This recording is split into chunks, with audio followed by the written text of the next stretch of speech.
Cancer ఈ పేరు వినగానే మనలో ఎవరికైనా గుండెల్లో గుబులు రేగుతుంది.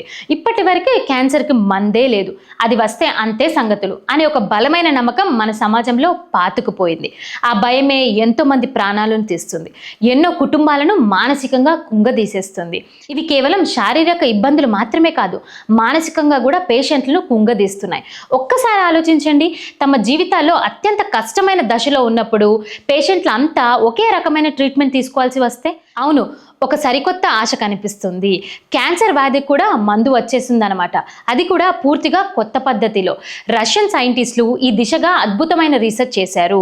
National medical research radiology centre మరియు ఎంగిల్హర్డ్ ఇన్స్టిట్యూట్ ఆఫ్ మాలిక్యులర్ బయాలజీకి చెందిన శాస్త్రవేత్తలు చాలా ఏళ్ల పాటు కృషి చేసి ఒక mRNA క్యాన్సర్ వ్యాక్సిన్ని కనుగొన్నారనమాట. అసలు ఇది ఎలా పనిచేస్తుంది? మన శరీరంలో ఉండే వైట్ బ్లడ్ సెల్స్ను ఈ వ్యాక్సిన్ ట్రైన్ చేస్తుంది. ఇవి మన ట్యూమర్ సెల్స్ని అటాక్ చేయాలి, అవి వాటికి నేర్పిస్తుంది. దాంతో శరీరంలో ఉన్న ఇమ్యూన్ సిస్టమ్ క్యాన్సర్ కణాలను గుర్తించి వాటిని ఎలిమినేట్ చేస్తుంది.